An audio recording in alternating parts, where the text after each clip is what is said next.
सभी सुखी हों, किसी को भी दुख का सामना न करना पड़े, यही कामना है परम पूज्य द्वाराचार्य जगत गुरु निम्बारकाचार्य श्री मुकुंद देवाचार्य पीठाधीश्वर श्री राधेश्याम शरण देवाचार्य जी महाराज की। इसीलिए उनके उत्तराधिकारी कृपा पात्र शिष्य परम पूज्य महामंडलेश्वर श्री किशोरी शरण जी महाराज सद्गुरुदेव के संकल्पों को पूर्ण करने हेतु दृढ़ संकल्पित हैं। विगत 3 दशक से अखंड युगल नाम संकीर्तन हरिनाम 24 घंटे चल रहा है। ठाकुर श्री राधा मोहन बिहारी जी एवं सखी रूप में हनुमान जी के दर्शन से समस्त मनोकामना पूर्ण होती है।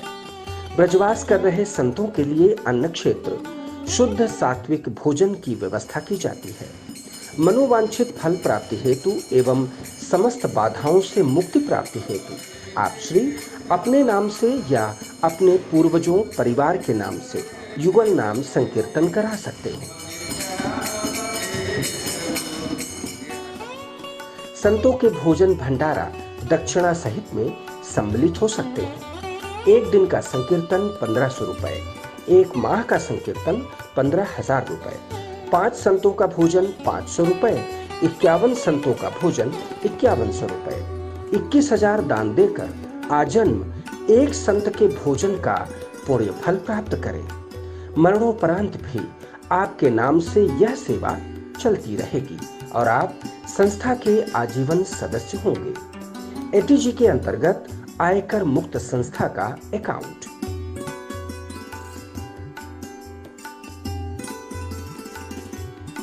परम पूज्य सद्गुरुदेव भगवान के हृदय की भावपूर्ण अभिलाषा है कि मिथिला कुंज वृंदावन के प्रांगण में श्रीमद् भागवत पुराण के 18,000 श्लोक शिलालेख सहित श्रीमद् भागवत जी के भव्य मंदिर का निर्माण हो।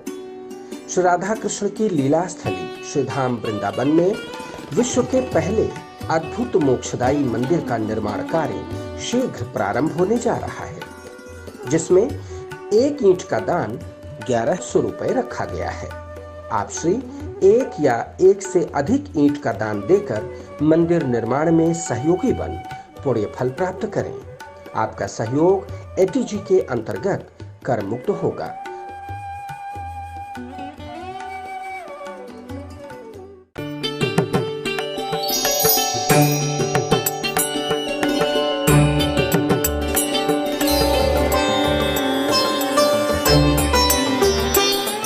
एक बार सभी दोनों हाथ उठा करके प्यार से बोलेंगे राधे राधे।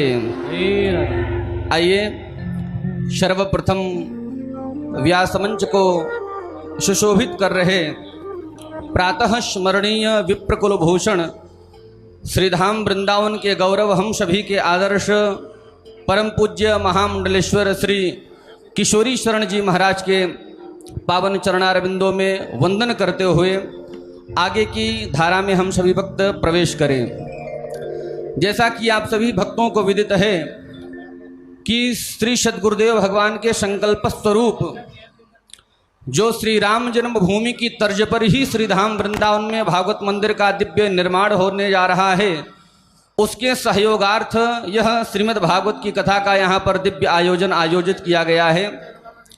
हम लोग कथा चिंतन की धारा से तो जुड़े ही, साथ साथ में सेवा की धारा से भी यदि हम जुड़ेंगे तो कथा श्रवण करना हमारा सार्थक हो जाएगा।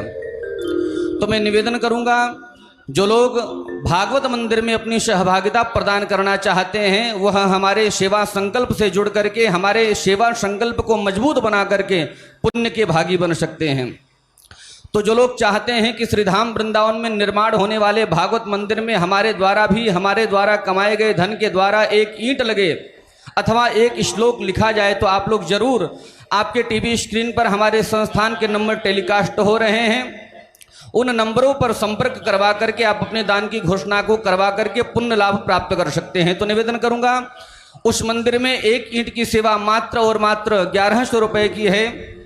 यदि आप एक श्लोक का दान करना चाहते हैं तो मात्र 5100 रुपए की सेवा है, और 2 श्लोक की सेवा 11,000 रुपए है, और 5 श्लोक की सेवा मात्र 25,000 रुपए है।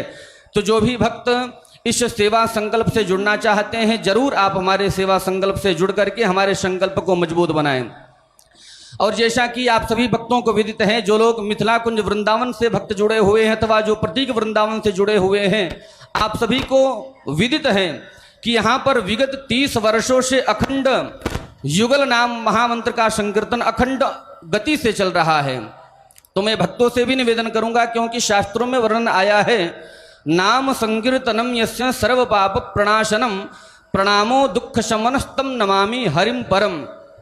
भगवान के नाम में इतनी क्षमता है कि वह जीवित व्यक्ति को तो तार ही सकती है, लेकिन नाम के अंदर इतनी शक्ति है कि जो व्यक्ति मर गए हैं, मरने के बाद में अधम योनि में जा चुके हैं, यदि उनके निमित्त भी हम नाम का संकीर्तन करवाएं तो जरूर उनकी सद्गति हो जाएगी। तो मैं निवेदन करूंगा, कोरोना जैसे काल में ना जाने कितने लोगों की ऐसी मृत्यु हो गई, हमारे ना जाने कितने हमसे ऐसे बिछुड़ गए जिनकी शरीर तक हमको जलाने के लिए दाह संस्कार इत्यादि क्रियाकर्म इत्यादि करने का सौभाग्य हमको नहीं प्राप्त हो पाया है। तो मैं निवेदन करूंगा, जो लोग देश में ही नहीं अपितु विदेश में भी इस कथा से जुड़ रहे हैं, तो मैं उनसे भी निवेदन करूंगा, यदि आप लोग चाहते हैं कि हमारे जो मृतक हमको छोड़ करके गए हैं, यदि उनकी गति नहीं हुई है, यदि हमारे मन में ऐसी भावना है, यदि ऐसी कामना है, तो यदि उनके निमित्त भी यदि हम मिथिला कुंज वृंदावन एवं प्रतीक वृंदावन में यदि संकीर्तन का आयोजन कराते हैं, तो आप विश्वास मानिए जरूर जरूर उनकी सद्गति होगी। तो मैं निवेदन करूंगा, आप लोग हमारे इस नाम संकीर्तन की सेवा से भी जुड़ सकते हैं। यदि आप चाहते हैं हमारे परिवार के कल्याण के लिए, हमारे स्वजनों के कल्याण की कामना के लिए, आप श्रीधाम वृंदावन में अथवा प्रतीक वृंदावन में एक दिन का अखंड युगल नाम संकीर्तन करवाना चाहते हैं, तो मात्र 1500 रुपये की सहयोग राशि देकर के आप यह पुण्य लाभ प्राप्त कर सकते हैं। और यदि आप चाहते हैं यह सेवा हमारे नाम से, हमारे पितरों के नाम से, हमारे बच्चों के नाम से अनवरत 1 महीने तक चलती रहे, तो इसके लिए आपको मात्र और मात्र 15,000 रुपये की सहयोग राशि प्रदान करनी पड़ेगी।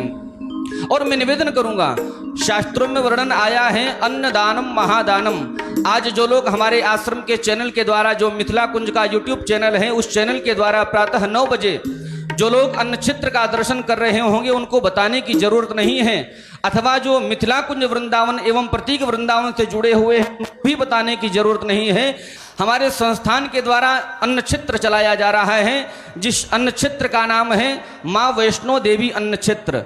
मैं सर्वप्रथम आप लोगों से निवेदन करूंगा, यह गुप्त नवरात्रि का पावन पर्व चल रहा है और गुप्त नवरात्रि के बारे में ऐसा कहा गया है, यदि इस पर्व पर यदि हम दान करते हैं 1 रुपये का भी, तो 1 लाख रुपए के समान हो जाता है। शास्त्रों में वर्णन आया है अधिकस्य अधिकम फलम। तो मैं आप लोगों से निवेदन करूंगा, आज माँ काल रात्रि का परम पावन दिवस है। यदि आप काल के गाल से बचना चाहते हैं, क्योंकि याद रखना भैया, कोरोना अभी कहीं गया नहीं है, हमारे और आपके बीच में ही है।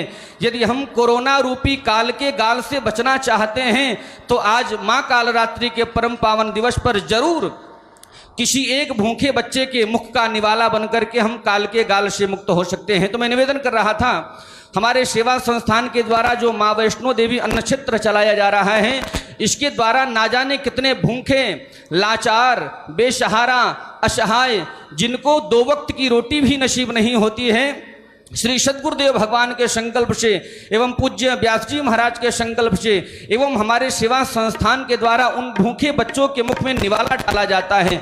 आप लोगों की टीवी स्क्रीन पर दर्शन कराया जा रहा होगा, जिनको खाने के लिए 2 वक्त की रोटी नसीब नहीं होती है, हमारे सेवा संस्थान के द्वारा यह कार्य किया जा रहा है ताकि उनका पेट भर सके। और निवेदन करूंगा, यह संकल्प तभी पूर्ण होगा जब आप जैसे दानदाता हमारे इस संकल्प को और मजबूत करेंगे। तो मैं निवेदन करूंगा, किसी संत ने बड़ी सुंदर बात कही है, जो जल बाढ़े नाव में, घर में बाढ़े दाम, दोनों हाथ उलीचिए यही शयानो काम। तो मैं निवेदन करूंगा, घर से मंदिर है बहुत दूर, चलो यूं कर ले किसी भूखे बच्चे के मुख में निवाला खिलाया जाए। तो मैं निवेदन करूंगा, आप लोग हमारे इस माँ वैष्णो देवी अन्न क्षेत्र के सेवा से जुड़ सकते हैं। और निवेदन करूंगा, 21 संतों के एवं 21 गरीब बच्चों के भोजन के लिए मात्र 1100 रुपये की सहयोग राशि आप प्रदान करते हैं, तो आपके नाम से, आपके पितरों के नाम से 21 संतों को भोजन प्रसाद पवाया जाएगा। तो मैं निवेदन करूंगा, आप जरूर हमारे इस सेवा संकल्प से जुड़ें।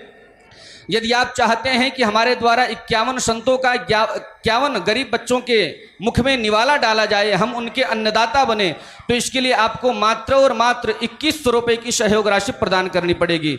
यदि आप चाहते हैं 101 संतों का भोजन कराना, 101 गरीब बच्चों का अन्नदाता बनना चाहते हैं, तो आपको मात्र और मात्र 41 रुपये की सहयोग राशि प्रदान करनी पड़ेगी। और इसी प्रकार से 151 संतों एवं गरीब बच्चों के भोजन के लिए मात्र 6100 रुपये की सहयोग राशि है, और 200 संत एवं गरीब बच्चों के भोजन के लिए मात्र 8100 रुपये।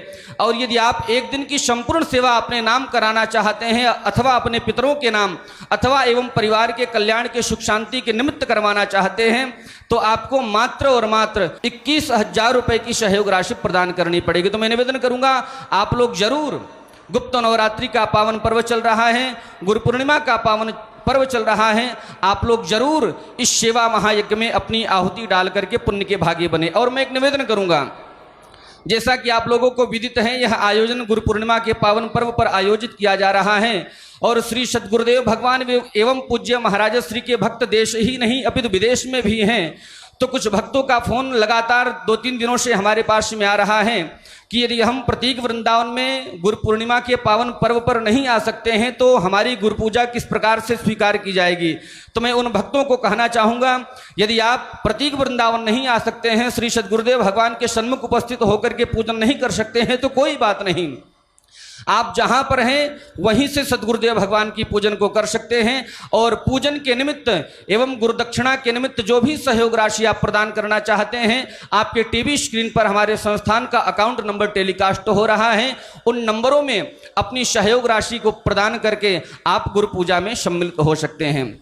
आइए अधिक वार्ता न करता हुआ सीधे हम लोग प्रवेश करते हैं। किसी भक्त ने बड़ी सुंदर बात कही है, दुनिया से हर बाजी जीते मशहूर हो गए, दुनिया से हर बाजी जीते मशहूर हो गए, इतना मुस्कुराए कि सारे गम दूर हो गए, हम तो कांच थे लोगों ने हमको फेंक दिया था, लेकिन हे पूज्य महाराज श्री, जब हम आपके सेवा संकल्प से जुड़े तो कोहिनूर हो गए।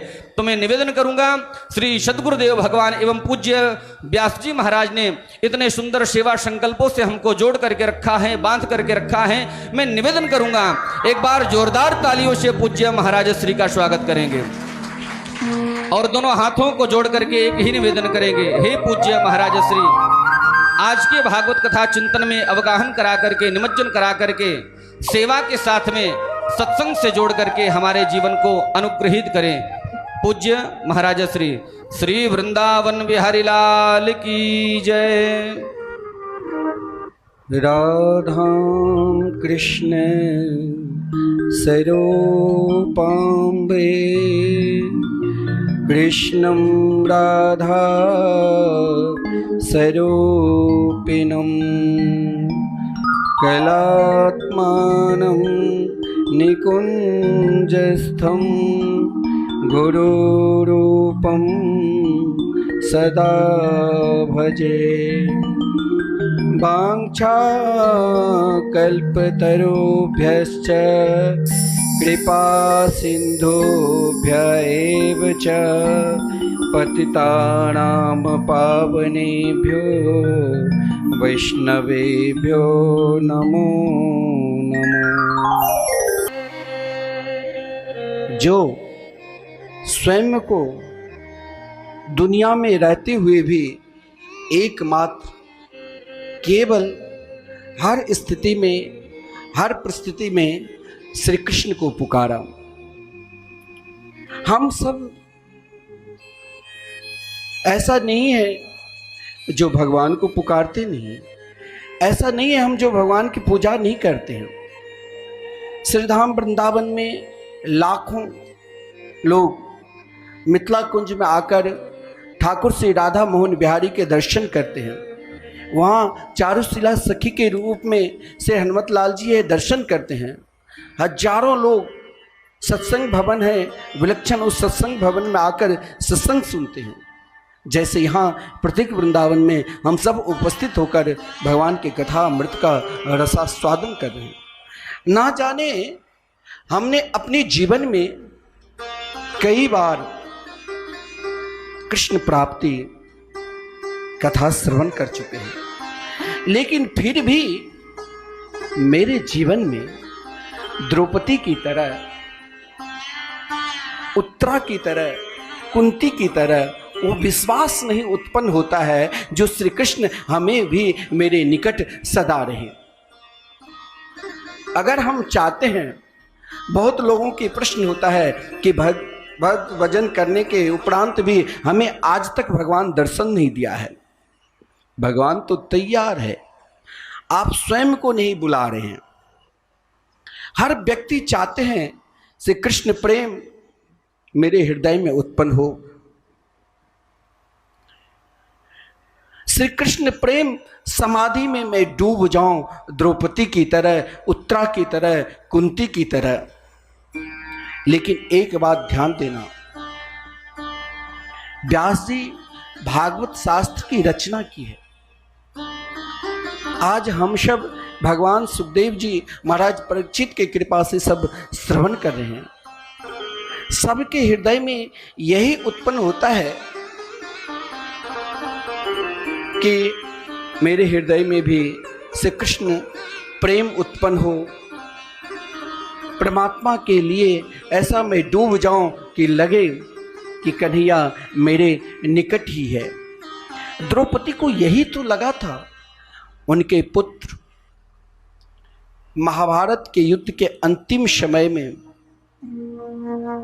महाराज कोई नहीं बचा था। दुर्योधन आदरणीय भीमसेन की गदा के प्रहार से जंघा टूट गई थी, चिल्ला रहे थे। अश्वत्थामा ने दुर्योधन की प्रसन्नता के लिए, हर व्यक्ति किसी न किसी से जुड़ा हुआ है और चाहते हैं सामने वाले हर हमेशा खुश रहे, प्रसन्नता में रहे। हो सकता है अश्वत्थामा ने भी यही दुर्योधन से कहा और अज्ञान वशात दुर्योधन की प्रसन्नता के लिए द्रौपदी के 5 पुत्र को सिर लेकर चला गया, धर वही छोड़ दिया। दुर्योधन ने देखा, घबराकर महाराज बहुत दुख हुआ। कहा अश्वत्थामा तूने ठीक नहीं किया, मुझे तो लगता है 5 पांडवों को श्री कृष्ण ने बचा लिया। हम सबको बचना है, हम सबको इस संसार रूपी काल से बचना है और श्री कृष्ण की प्राप्ति करना है। हम सब पांडवों की तरह अपने धर्म को आगे बढ़ाए।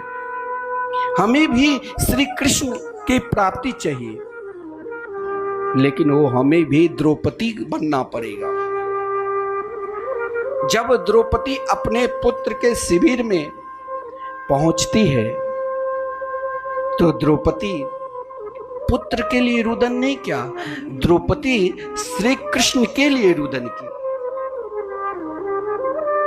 और जब अपने 5 पुत्रों को धर देखा, सिर नहीं, तो द्रौपदी श्री कृष्ण से प्रार्थना करने लगी। देखिए ये बात कहने में और करने में बहुत अंतर है। अगर बच्चे को मानो सर्दी जुखाम भी लग जाए तो माता पिता घबरा जाती है। यहाँ 5 बालक की धैर्य है और उन माताओं की धैर्य देखिए, फिर भी श्री कृष्ण की चरणार बिंद को नहीं त्यागा और श्री कृष्ण से प्रार्थना की और कहा माता शिशूनां निधिनं सुतानां निशम्य घोरं परितप्यमाना तदा रुदत बाष्पकलाकुलाक्षी तां सान्त्वयन् किरीटमाली। अंत में भी हर व्यक्ति, देखो हर व्यक्ति को, चाहे आप जिसे आज तक सत्य नहीं माना है और वही पीछे पीछे जो आपके कल तक आपके धन का प्रभाव को गुणगान गाता है, महाराज अमुक व्यक्ति बहुत बड़े धनवान हैं, अमुक व्यक्ति के समाज में बहुत प्रतिष्ठा है, कई फैक्ट्रियां हैं, कई जगह काम चल रहा है, बहुत सारे धन ब्याज में चल रहा है। लेकिन वो व्यक्ति मरने के बाद जब आपके साथ शमशान में चलता है तो ये नहीं कहेगा ये बहुत बड़ा धनवान है, वाह धन खूब लुटाओ। उन्हें आज वही व्यक्ति समझाता है, कल तक जो उनके चौराहा पर बैठकर उनकी प्रशंसा करते थे कि महाराज हमारे समाज के लिए बहुत कार्य करते हैं, बोले तुम सब कुछ करते हो लेकिन एक नहीं किया, मैं तुम्हें मरने के बाद बता रहा हूं कि यही राम नाम सत्य है, बाकी सब असत्य है, इसको तुम समझ लो। बोले अरे तुम मुर्दा लग चिल्ला रहे हो, जब हम सब जानते हैं राम नाम ही सत्य है तो फिर हमें श्री कृष्ण प्राप्ति की वो प्रेम क्यों नहीं उत्पन्न होता है, श्री राम की प्राप्ति के लिए वो प्रेम क्यों नहीं उत्पन्न होता है? इसका कारण है, यदि आज भी हम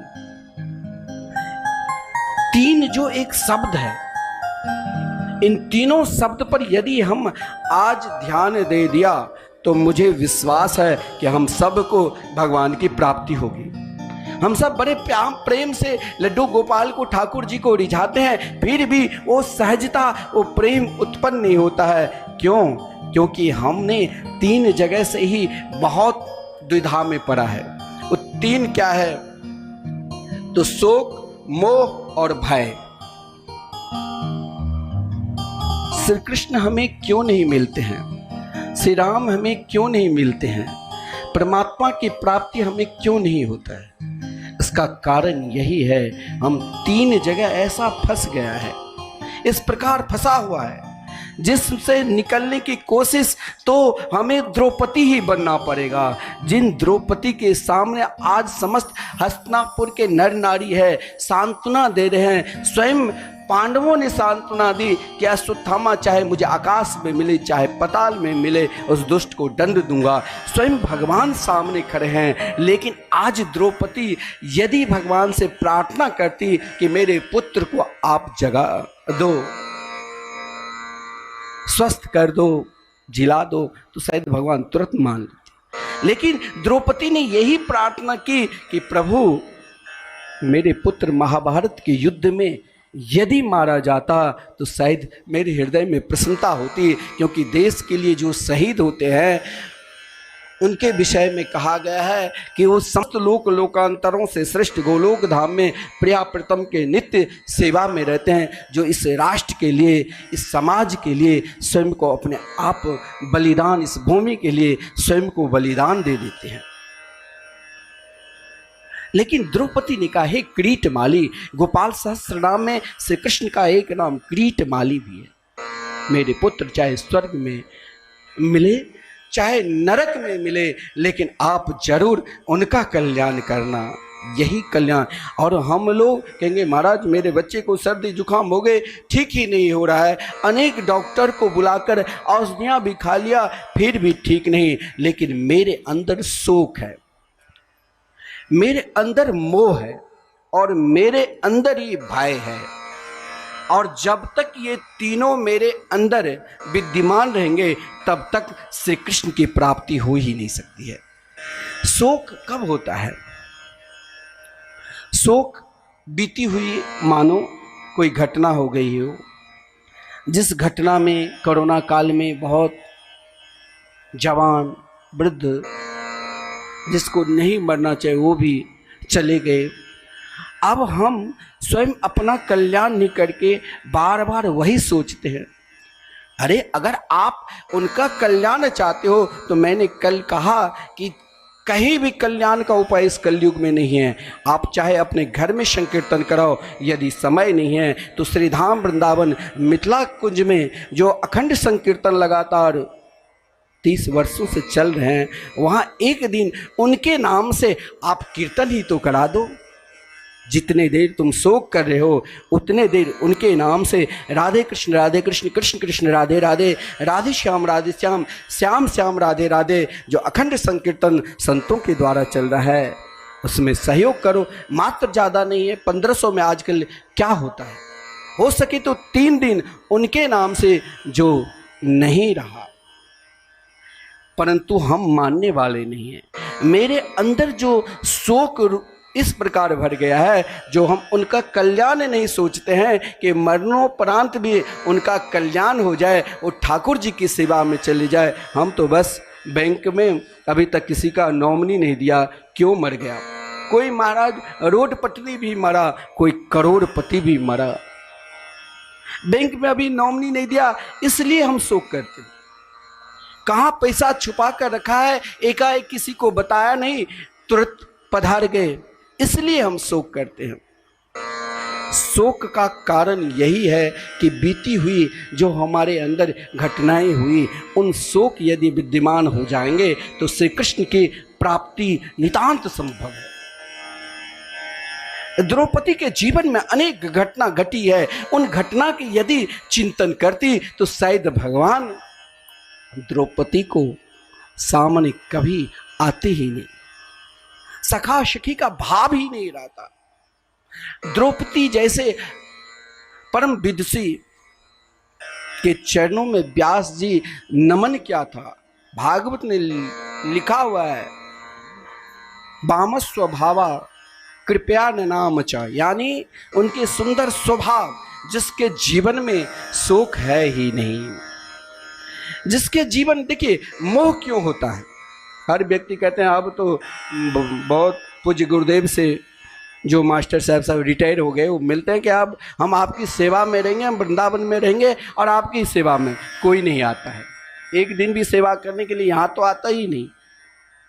उनके पास और भी कई कार्य हो जाता है, क्योंकि अनेक प्रकार के मोह से वो व्यक्ति ग्रस्त होता है। जब मोह भविष्य के लिए, लड़के बच्चे पढ़ लिया लेकिन अभी तक महाराज उनकी पढ़ाई में बहुत खर्च कर लिए लेकिन सही नौकरी नहीं पकड़ पाया, प्रयास बहुत कर रहा हूँ कैसे आगे परिवार चलाऊं, कैसे आगे, अभी तो एक ही जगह कारोबार है और जगह कारोबार हो जाए। हम मोह, हर व्यक्ति कहते हैं कि मोह क्यों नहीं दूर होता है? मेरे अंदर भी मोह है, सबके अंदर भी मोह है, और फिर हम कहते हैं अब मेरे पास मोह है ही नहीं। जो ये शब्द बोले समझ लो ये या तो ये झूठ बोल रहे हैं या ये परम प्रिय भगवान के अनन्य भक्त है, और जब भगवान की वो अनन्य भक्त हो सकता है तब फिर तो वो मीरा सबरी करमेती वै जैसे, जाना वै जैसे, ऐसे परम विदुषी हो सकते। फिर तो दुनियादारी से भी मतलब ही नहीं, क्योंकि दुनिया जब तक दिखाई देगी तब तक ठाकुर नहीं दिखाई देंगे, और जब ठाकुर कन्हैया बांके बिहारी दिखाई देगी तब दुनिया नहीं दिखाई देगी। मोह, ये मोह भविष्य के लिए होता है। और तीसरा बाधा, श्री कृष्ण प्रेम में, श्री कृष्ण प्राप्ति में हम सब भी क्यों नहीं ब्रजांगना, बड़े क्या लांगा फरिया पहनकर हम गोपी बन गए? नहीं, आजकल बहुत फैशन चल गया है कि लहंगा पहन लेते हैं ऐसे गोपी, हम तो गोपी है। अरे तू कभी नहीं गोपी हो सकते हैं, क्योंकि तेरे अंदर वो है ही नहीं। तेरे अंदर शोक भी है, तेरे अंदर मोह भी है, और तेरे अंदर तीसरा जो है भय, भय भी है। भय कब होता है? भय वर्तमान के सुरक्षित के लिए भयभीत, अरे वर्तमान समय अभी क्या हो जाए। भय केवल वर्तमान की सुरक्षित के लिए होता है, और ये तीन को हमें त्याग करना होगा। शोक, जो शोक केवल बीती हुई पूर्व की घटनाएं, मोह जो भविष्य के लिए, और भय जो वर्तमान के लिए। इन तीनों की जब हमारे जीवन में पूर्ण रूप से निवृत्ति हो जाएगी, तभी हमारे जीवन में श्री कृष्ण की प्राप्ति हो सकता है, श्री कृष्ण प्रेम हृदय में उत्पन्न हो सकता है। और इन तीनों को माता द्रौपदी ने परित्याग कर दिया। हम सबको भी भजन में क्यों नहीं मन लगता है? बहुत लोग पूज्य गुरुदेव के पास जाकर कहते हैं भजन तो करता हूं लेकिन वो मन नहीं लगता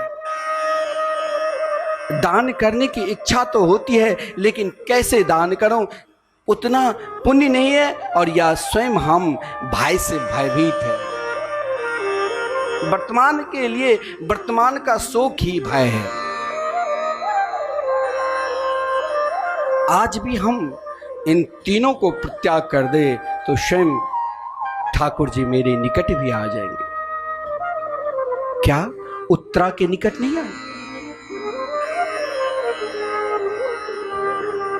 द्रौपदी की प्रार्थना करके भगवान आए और महाराज अश्वत्थामा को दंड भी मिला। अश्वत्थामा ने फिर भी अपने दुष्टता को नहीं छोड़े। यही तो उनका कारण है, जो सामने श्री कृष्ण है परंतु उसके अंदर भय है। भगवान से दूर करने के लिए एक कारण भय है कि महाराज अभी अभी महाराज शिविर से बाहर छोड़ दिया। जन्मसिद्ध नाम के मणि उनके मस्तक पर था, उससे लेकर आधी दाढ़ी आधी मूछ सम्मानित व्यक्ति का अपमान भी मृत्यु की तरह है, लेकिन फिर भी उसके अंदर वर्तमान का भय था। तीन को त्यागो, हर हमेशा तीन को त्यागो, और इन तीनों को त्यागना अति कठिन है। अति कठिन नहीं, महाकठिन। अगर लेकिन इन तीनों को एक क्षण में भी हम प्रत्याग कर सकते हैं। अगर श्री कृष्ण की प्रेम, सहज प्रेम मेरे हृदय में उत्पन्न हो जाए तो फिर मेरे लिए दुनिया कुछ नहीं है। जैसे माता उत्तरा, ठीक है अश्वत्थामा ने ब्रह्मास्त्र का प्रयोग किया। आज के समय के परमाणु बम, पूरी दुनिया को जलाने वाले बम सब आविष्कार हो गया है। उससे भी तीव्र गति का है बाण ब्रह्मास्त्र, परंतु डरता हो जो गलती की होती है, जिसके अंदर गलती है ही नहीं, जिसने अपने तीनों चीज भगवान के चरणों में समर्पित कर दिया, जिसके अंदर नहीं शोक है, नहीं मोह है और नहीं भय है, तो फिर क्या है?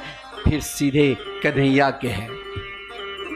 जिस समय उत्तरा जी के गर्भस्थ शिशु पे अश्वत्थामा ने बाण चलाया तो उत्तरा किसी के शरण में नहीं गई। शरण में कौन जाते हैं? शरण में जाना है तो अपने गुरुदेव के पास जाओ, क्योंकि सदगुरुदेव ही आपको वो अलौकिक दिव्य प्रियाप्रतम के शरणागति को स्वीकार करा सकते हैं, क्योंकि उनके अंदर ही गुरु शब्द का अर्थ ही है कि उनके अंदर ही वो प्रकाश है जो हम अनेक जन्म जन्मांतरों तक जो इस तीन में डूब चुके हैं, शोक मोह और भय में वो दूर करा सकता है। क्यों? क्योंकि उनके हृदय काश में प्रियाप्रतम की वास है। वो अपने जीवन में सब कुछ त्याग कर सकते हैं, लेकिन कभी कन्हैया के चरणार बिंदु को छोड़ ही नहीं सकते।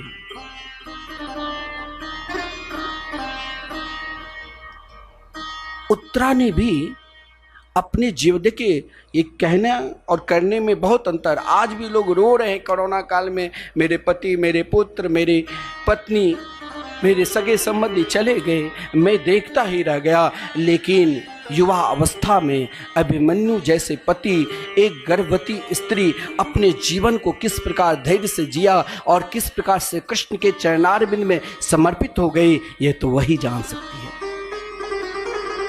उनके समर्पित होना ही उनका जीवन का सर्वस्व था। पांडवों सबके सब खड़े हैं। भगवान श्री कृष्ण द्वारका की ओर प्रस्थान करने वाले थे। माता कुंती भी खड़ी है और माता द्रौपदी भी, लेकिन इस समय अपने समस्त इच्छा को, अपने प्रेम को, जिसने अपने जीवन की समाधि प्रेम ही श्री कृष्ण के चरणार बिंद में लगा दिया, वो भला कहाँ जा सकती है। द्रौपदी ने उत्तरा ने जाकर यही प्रार्थना की, पाहि पाहि महायोगिन देव देव जगत्पते नान्यम तद्भयं पश्ये यत्र मृत्यु परस्परम। ध्यान देना, मृत्यु से, देखिए नर्सिंग होम हर जगह हर मोहल्ला में खुल गए हैं कि माताएं जब गर्भवती होती है तो चलो डॉक्टर के पास, उनके लिए वहीं पर सुरक्षित हो रहेगी। लेकिन मरने की स्थान कहीं है, कहीं भी कुछ हो सकता है।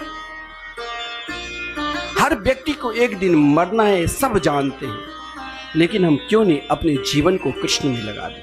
यही माता कुंती ने कही, हे जगत गुरु, हे जगत बंदे, हे सबके अंतरात्मा में निवास करने वाले मेरे गोविंद, मेरे गोपाल, मेरी रक्षा करो। अब भगवान की यहाँ कुछ समस्या हो गई, अब किसकी रक्षा करें। एक गर्भ में मेरे परम प्रिय भक्त और एक बाहर, लेकिन जिसके अंदर तीनों से काफी दूर हो चुके हैं, जिस माता उत्तरा ने, जिसके जीवन में ना शोक है, ना मोह है और ना भय है, फिर क्यों प्रार्थना की। यहाँ एक असमंजस की स्थिति हो गई। भगवान दौड़कर उत्तरा के पास आए कि उत्तरा लो, मैं तो सामने हूं। उत्तरा एक पल के लिए मुस्कुराने लगी। देखिए उस भयंकर वेदना में आंख से अश्रुपात हो रही है, और उस अश्रुपात में भी कन्हैया को देखकर, श्री कृष्ण के सुंदर राधा मोहन बिहारी की छवि को देखकर मुस्कुराने लग गई कि प्रभु, विश्वास स्वयं अपने आप होना चाहिए। हम लोग एक पल में सब कुछ खो देते हैं, क्या? तो वही विश्वास और अपना संबंध और अपना समर्पित, इन तीनों को खो कर चलते हैं। नहीं, हमें किसी पर विश्वास होता है, कभी कभी हमें तो अपने आप पर भी विश्वास नहीं होता है, नहीं रहना चाहिए। नहीं, हमारा संबंध परिपक्व है।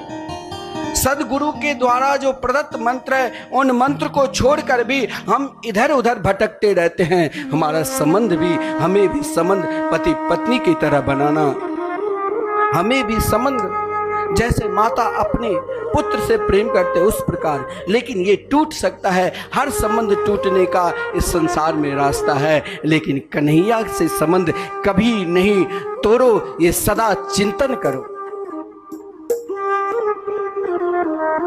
तो ध्रुव उत्तरा की संबंध तो श्री कृष्ण से है, और जब विश्वास है, जब संबंध है, तो समर्पित अपने आप हो सकता है। बोले गोविंद, ये ब्रह्मास्त्र चाहे हमें जलाकर राख कर दे, लेकिन मेरे गर्भ में आपका संबंध है। ये कहना बड़ा मुश्किल है। ये तो वही माता कह सकते हैं जिस माता के अंदर ये तीनों चीज कभी व्याप्त ही ना हो, ना शोक हो, ना मोह हो, ना भय हो, तभी कह सकती है, हाँ श्याम सुंदर, मुझे विश्वास है मेरे गर्भ में आपके परम प्रिय अनन्य भक्त है। और वो अनन्य भक्त नहीं, मुझे यह भी विश्वास है कि मेरे भक्त में, मेरे गर्भ में जो भी संतान है, वो संसार के, राष्ट्र के, विश्व का कल्याण करेंगे, आपके नाम रूप लीला धाम के प्रचार प्रसार करेंगे। भगवान के हृदय में बहुत प्रसन्नता हुई। भगवान ने सोचा कि भक्त की रक्षा करने के लिए ही तो हमने अवतार लिए। अब हमारे वैसे तो भागवत में पूज्य गुरुदेव ने कहा 24 अवतारों का वर्णन है, लेकिन यहाँ भगवान उत्तरा के लिए अलग से अवतार लिया। भगवान क्यों अलग से अवतार लिया? कहा कि देखो आजकल संसार की माताएं ऐसे हो गई है जो महाराज गर्भ में देखती है कि बेटी है कि बेटा, बेटी है तो गर्भपात कर देती है। लेकिन एक माता ऐसे है जो स्वयं प्रार्थना कर रही है, मेरे गर्भ में जो भी शिशु है वो आपके परम प्रिय भक्त है। ऐसी माता के लिए यदि मैं अलग से ना अवतार लूं तो फिर मेरी महिमा चली जाएगी। भगवान ने तुरंत कहा, पुत्री आप कुछ क्षण के लिए मातृभाव लाओ। भगवान तुरंत अंगुष्ठ मात्र ममलम, अंगूठी की तरह छोटे से रूप धारण कर, और महाराज वो गर्भ में जो पल रहा था नन्ही शिशु महाराज परीक्षित, उनकी रक्षा की, ब्रह्मास्त्र को स्वयं अपने ही तेज से गदा के प्रहार से शांत क्या? आप जरा आप स्वयं विचार करो कि अंगूठी की तरह भगवान जब अपने सूक्ष्म रूप धारण किए होंगे तो उस समय गदा, शंख, चक्र, गदा, पद्म से जो सुशोभित है वो कैसे उनके रूप होंगे। और भगवान ने एक अलग से नाम भी पढ़ा। भगवान लगता है परीक्षित जी में समा गए और इसीलिए भगवान का एक नाम पढ़ा, उत्तरायण। उत्तरा के गर्भ में निवास होने के कारण भगवान के एक नाम उत्तरायण पड़ा। अब देखो, आज हम 3 पे ही चर्चा करेंगे, शोक, मोह और भय। आज मेरे पास कल तक कुछ नहीं था, नहीं खाने के लिए रोटी, नहीं पहनने के लिए वस्त्र, नहीं गांव के लोग कोई जानते थे, नहीं शहर में मुझे कोई पहचानते थे। हम स्वयं को किस प्रकार जीते थे वो हम स्वयं जानते हैं। आज हमने बहुत परिश्रम किया, आज मेरे पास करोड़ों का धन हो गया, सबसे अधिक सताने लग जाते हैं। हम क्या सोचने लग जाते हैं? भविष्य सुरक्षित रहे। भविष्य सुरक्षित के लिए ही हम फिर परमात्मा को भूल जाते हैं। हम कन्हैया की चरणार बिंद को त्याग देते हैं और स्वयं को हम उस मोह में इस प्रकार लिप्त हो जाते हैं कि महाराज ये धन मैंने बहुत परिश्रम किया, ना जाने मैंने कितने झूठ बोलकर, ना जाने मैं कितने अधर्म कर कर इन धन को एकत्रित किया, कहीं ये धन नष्ट ना हो जाए, जिस कारण उन धन के लिए ही हम मोह कर बैठते हैं। और जो ही मोह होता है तो मोह के कारण मेरे हृदय में भय उत्पन्न हो जाता है कि अरे कोई चलते फिरते मुझे मार न दे। महाराज हम वर्तमान से इस प्रकार भयभीत हो जाते हैं जो हम परमात्मा को भूल जाते हैं। लेकिन माता कुंती ऐसी माता है जिसने जब पुत्र को सर्वस्व ले लिया, कपट से दुर्योधन के मामा श्री शुक्नी ने धर्मराज युधिष्ठिर जैसे महात्मा से जुआ खेलकर सर्वस्व ले लिया था, जिसकी पुत्र वधू की बड़ी सभा में अपमान किया, जिसे 12 वर्ष तक जंगल में विचरण करना पड़ा, 1 वर्ष तक अज्ञातवास में रहे, फिर भी माता कुंती घबराई नहीं, श्री कृष्ण के चरणार बिंद को कभी नहीं त्यागी। अपने पुत्रों से कहा कि जिस स्थिति में परमात्मा तुम्हें रख रहे हैं उसी स्थिति में रहो, लेकिन कन्हैया के चरणार बिंद मत छोड़ना। आज उनके पुत्र महाभारत के युद्ध में विजय श्री प्राप्त कर ली, फिर भी माता कुंती उससे ना शोक किया, न मोह किया और न भय किया। और बस यही कुंती, जिस समय भगवान जा रहे थे, कुंती ने यही भगवान से कहा कि हे प्रभु, हे श्याम सुंदर, यदि मुझे आप, आज तक मैंने आपसे कुछ नहीं मांगा, यदि आप मुझे देना चाहते हो तो मुझे दो ना। बहुत लोग कहते हैं कि माता कुंती ने तो दुख मांग लिया। कहाँ लिखा है भागवत में? भागवत में तो ये लिखा है, विपदय सन्तु न शश्वत तत्र तत्र जगद्गुरो भवतो दर्शनम यस्या अपुनर्भव दर्शनम। माता कुंती जिस समय भगवान द्वारका की ओर प्रस्थान कर रहे थे, आंचल फैलाकर, जो कभी स्वप्ना मांगता कौन? जिसके अंदर शोक है, जिसके अंदर मोह है और जिसके अंदर भय है, वो कभी नहीं मांगते हैं। जिसके अंदर केवल श्री कृष्ण ही निवास कर रहे हैं। जो रोते भी है तो श्री कृष्ण के लिए, जो हंसते भी है वो श्री कृष्ण के लिए, जो चलते भी है वो श्री कृष्ण के लिए, जो बोलते हैं वो भी श्री कृष्ण के लिए, जो नाचते हैं वो भी श्री कृष्ण के लिए। भला उसके हृदय में क्या शोक मोह भय रहेगा? तो फिर माता कुंती दुख क्यों मांगा? अरे महाराज, माता कुंती दुख नहीं मांगा। क्या आप के जीवन में दुख आ जाए तो आप भगवान के भजन करोगे? आजकल महाराज जिसके पास जितनी सुख सुविधा है, हमारे वृंदावन में आपके आश्रम में सत्संग भवन में विशाल रूम सब भी है, एसी लगा हुआ है। आजकल महाराज पैसा वाले पहले ही के फ़ोन करके कहते हैं मुझे रूम चाहिए, पैसा की तो चिंता ही नहीं है। अरे भाई, जितने रूम की सुविधा, अभी गुरु पूजा में काफ़ी भीड़ हो रही, जितनी सुविधा रहेगी उतनी ही हम आपको दे सकते हैं। आश्रम में और भी कई रूम हैं, लेकिन सबको सुविधा चाहिए, वीआईपी व्यवस्था।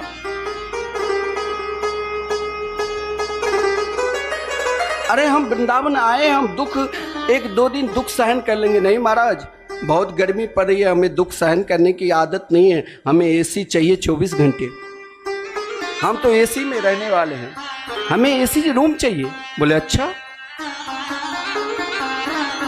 तो हम दुख में कैसे भजन करेंगे? माता कुंती क्या दुख मांगी? दुख क्या मांगने की चीज है? दुख नहीं मांगोगी तो भी दुख आ जाता है किसी न किसी कारण बसात। फिर माता कुंती दुख क्यों मांगी? माता कुंती दुख नहीं मांगी, शाश्वत यानी ऐसे दुख को मांग रही है, और दुख नहीं मांग रही है। शाश्वत यानी श्री कृष्ण का नाम है, सदा बनी रहे।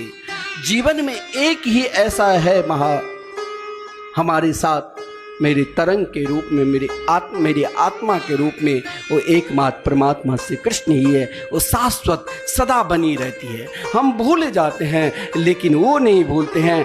आज माता कुंती कह रही है, अगर आपने मुझे त्याग दिया और जा रहे हो तो मेरे को वही दुख चाहिए जो दुख मेरे पूर्व में था, जो दुख मुझे शाश्वत बनी रहे।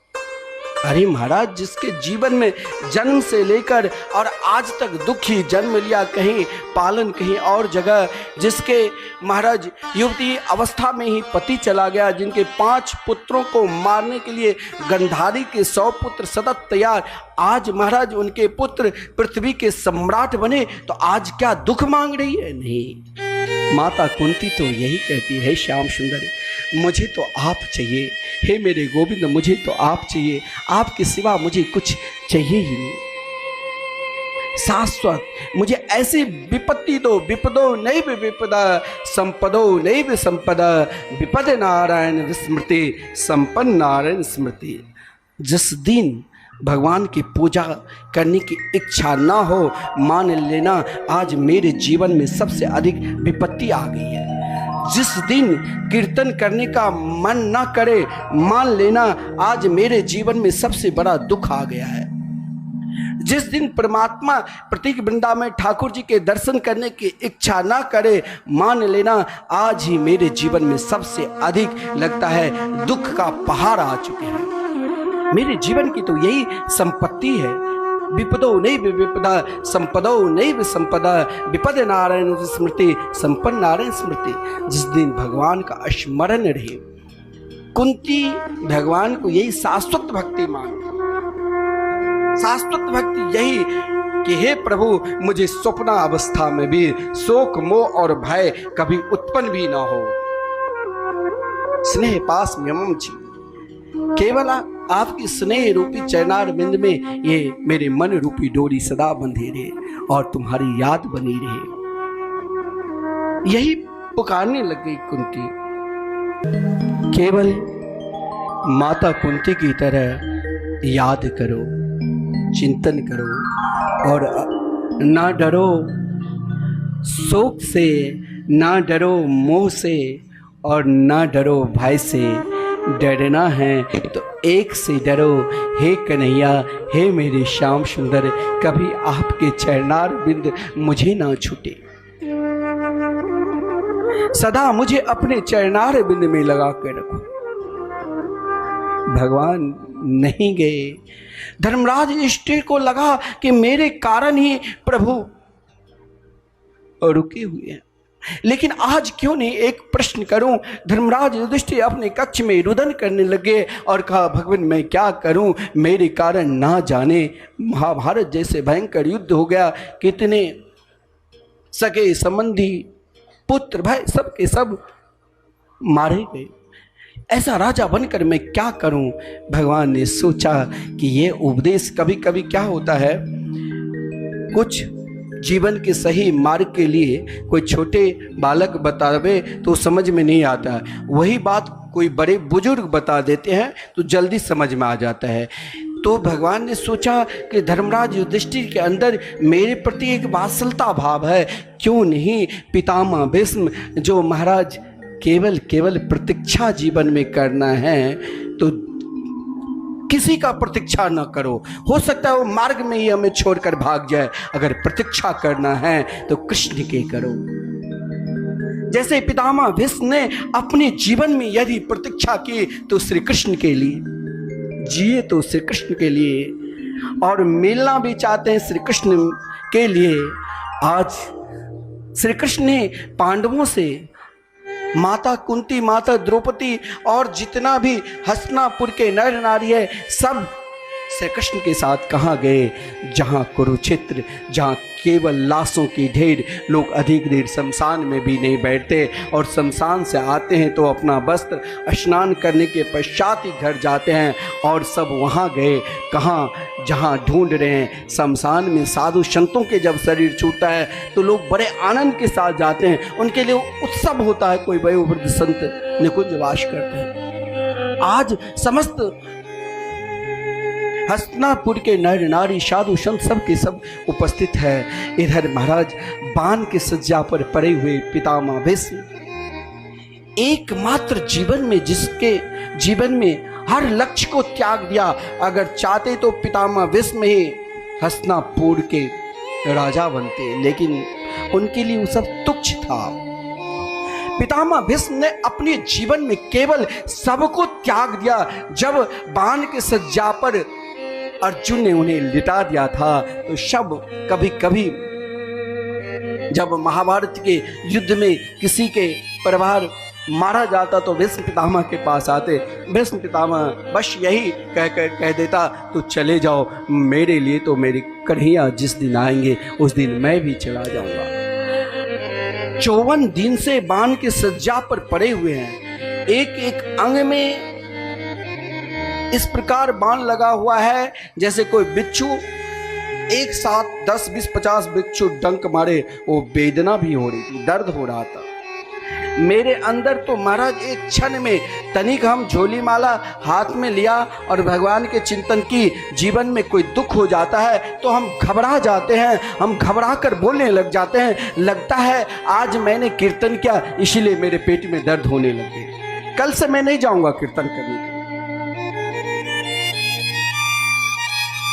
लेकिन पितामह भीष्म घबराए नहीं। पितामह भीष्म बाण के सज्जा पर पड़े हुए हैं। समस्त हस्तिनापुर के नर नारी पितामह भीष्म के निकट आ गए। पांचों पांडव स्वयं भगवान से कृष्ण उनके निकट। भीष्म पितामह ने किसी की ओर देखा नहीं, जिसके अंदर ना शोक है, ना मोह है, ना भय है, केवल श्री कृष्ण की ओर देखा। वाह कन्हैया, आज तक मैंने समाधि में जो आपके चिंतन किए, कभी कभी आप मेरे हृदय से चले जाते थे। आज मेरे गोविंद, मेरे गोपाल, आज तो तू मेरे पास है। क्या करूं, किस प्रकार पूजा करूं? उठने का प्रयास किया लेकिन उठ सकता नहीं था। इसीलिए महाराज अपने अश्रुपात के द्वारा ही नेत्र से झरझर अश्रुपात निकलने लगे। देखिए, हम भगवान के भजन कर रहे हैं और हमें भगवान के आगे गोलोक धाम में उनके सखा के रूप में हमें प्रवेश मिलेगा कि नहीं, इसका क्या परीक्षा है। हम हर हमेशा हाथ में झोली माला लेकर खूब भगवान के पाठ पूजा करते हैं, लेकिन अगला जन्म अगर मेरा क्या सार्थक होगा, इसका भी कुछ समाधान है कि नहीं। हर प्रश्न के कुछ ना कुछ समाधान है। लेकिन आज तक हमने भगवान के भजन करते चले आ रहे हैं। नित्य बांके बिहारी के दर्शन करने के लिए वृंदावन, अयोध्या और मिथिला प्रत्येक वृंदावन दर्शन करने के लिए आते हैं, लेकिन मेरे जीवन में क्या भगवान मिलेंगे अंत समय? तो ध्यान देना, जब 3 चीज जीवन में आने लग जाए तो मान लेना कि अगला जन्म अब इस संसार में मुझे इस विषय भोग में नहीं आना पड़ेगा। अगला जन्म में मुझे प्रिया प्रीतम वृंदावन बिहारी मोर मुकुटधारी यशोदा के लाडले लाल के नित्य मोहन महल में सेवा करने की शुभ अवसर मिलेगा। इसके लिए यही परीक्षा है। भजन करने वक्त भजन करे यदि शरीर में रोमांच होने लग जाए बार बार, तो समझ लेना कि ये प्रभु कि हम परम प्रिय होने वाले हैं। कीर्तन करते करते करते, भगवान के चिंतन करते करते, नाम जाप करते करते एकाएक वाणी रुक जाए, अवरुद्ध हो जाए, तो मान लेना कि अगला जन्म में हम सीधे वृंदावन बिहारी के पास। शरीर में रोमांच होने लग जाए और स्वयं आजकल आंसू भी बहाने के लिए कई कला हो गई है। बड़े बड़े मंच पे कुछ लोग तो महाराज वो बम जो मस्तक में लगाते हैं, सिर दर्द जब होता है वो आंख में लगा लेते हैं। एक जगह तो एक व्यक्ति सब रो रहा था, ब्यास को आंख में आंसू ही नहीं आ रही थी, तो उसने बेचारा गलती से घर में मिर्च का पाउडर था, अपने पत्नी से कहा कि जरा ये मिर्च का पाउडर दो। पत्नी ने कहा तू तो कथा करने के लिए जा रहे हो, तू क्या करेगे? बोले सब श्रोता तो रो रहे हैं लेकिन मेरे आंखों में आंसू ही नहीं आ रही है। जब सब रोने लग जाएंगे तो मैं भी अपने आंख में लगा लूँगा। अब वो व्यास जी जो ही लगाया, अब वो तो फूट फूट कर रोने लग गया। लोग ने कहा अब कथा भी बंद हो गई। लोगों ने पूछा रे भाई क्या हुआ? बोले मुझसे गलती हो गई, तू लोग रो रहे थे और मैंने मिर्च का पाउडर लगा लिया। परंतु ऐसा नहीं है।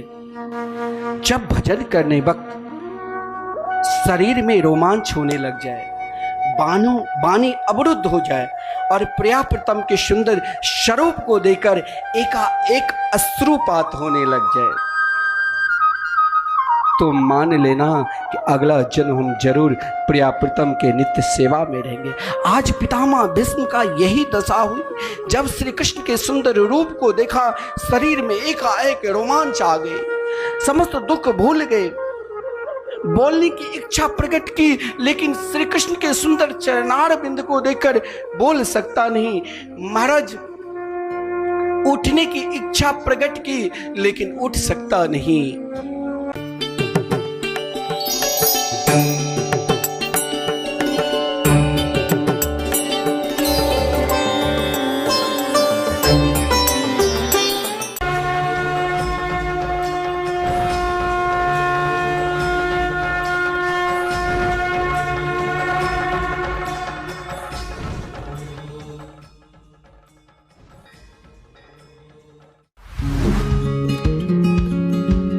अपने प्रिय संतवाणी चैनल की एंड्रॉयड एप्लीकेशन आज ही गूगल प्ले स्टोर से डाउनलोड करें और चैनल पर प्रसारित होने वाली सभी कथाएं एवं कार्यक्रमों के लाइव प्रसारण का आनंद लें।